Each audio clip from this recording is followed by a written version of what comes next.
सबसे पहले सब लोग के रुआ लोग के प्रणाम बाटे। आज ये सौभाग्य बाटे कि एजा आवे के मौका मिला। लग रहा है कि पावर का रुआ के हम ही बता दी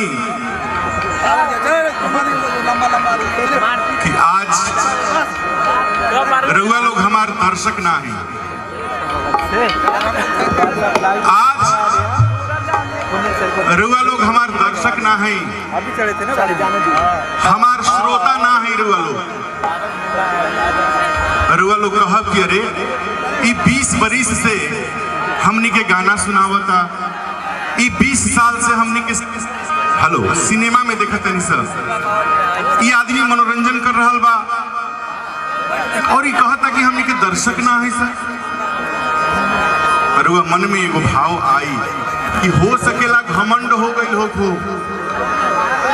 चाहे हो सकेला कहीं माथा में कुछ दुर्गुण आ गई हो।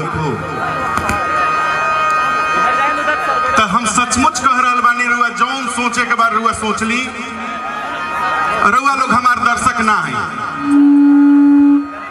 रुआ लोग हमार श्रोता ना है।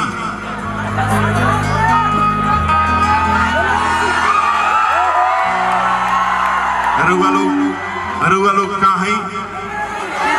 आज रुआ लोग हमार भाई हैं और जितना लोग आई बहन है हमार।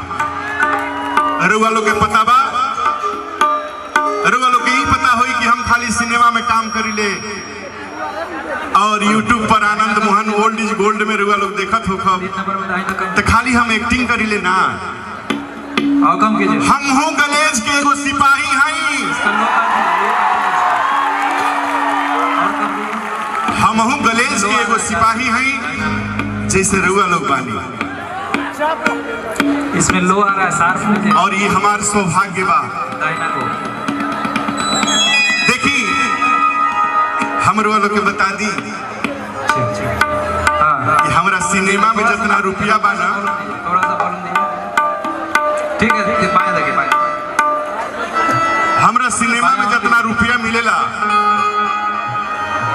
उतना रुपया शायद सामान्य आदमी ना कमाला। नहीं आ रहा ये चीज रुआ लोग के पता हुई, सिनेमा में जितना रुपया मिलेला हमनी के काम करला पर 3 नंबर में दीजिए, मॉनिटर में आ रहा है 2 नंबर में उतना रुपया शायद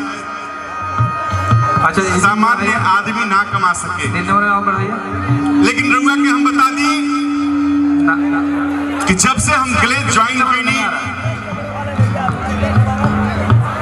तब से आज तक के अगर हमरा से हिसाब मांगल जाओ तो हम वो अनुपात में गलेज में रुपया कमैले बानी, उससे कम मेहनत करके जितना हम 2.25 महीना में रुपया सिनेमा में कमात रहनी हाँ उतना 1 महीना में कमैले बानी।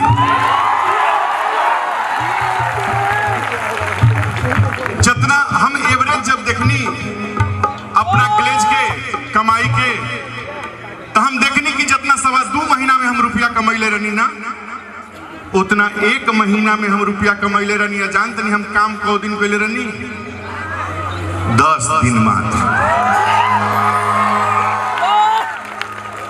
तो वो तो चूंकि स्टेटमेंट आवेला महीने महीने ना, ऐसे हमरा ये बुझाइल। खैर आशीर्वाद बरुआ लोग के, लेकिन हमारे बुढ़िया नु बीच में डिस्टर्ब कर देती है बाबू।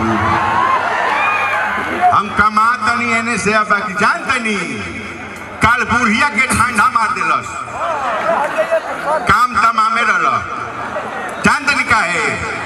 हम भोरे ही गलेज वाला च्यवनप्राश खा लेनी तो हमारे सही गर्मी बनल रहे, आकाल ठंड हो रहे तो हम तो अपन धीरे से च्यवनप्राश खा के टाइट बनी। आ बुढ़िया बुझलस कि ई अपन ठीक है बारे तो हम ठीक है रहब। तले हमरे देखा देखी वो निकल गई बस मार दिलस ठंडा। काल से बीमार बड़ी, अब काल से च्यवनप्राश भाई है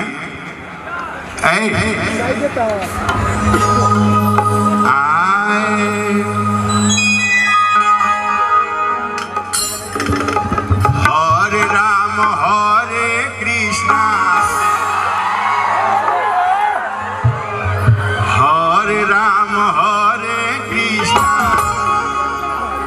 कृष्ण हरे हरे। देखी भगवान के नाम ले वही के चाहिए। ऐसे हमारे माइकवा के वजह चल कहे जाता बाबू। ऐसा हूँ हमारा विलेज के जो ऑफिसर बड़े नु हमारा से बड़ वाला ऑफिसर, उनका नाम सीताराम जी है। तो भाई सब केहू अपना गुरु के नाम ले तो हम उनका नाम ले ले। सीताराम सीताराम सीताराम सीताराम, उनको नाम ले लेने। हरे राम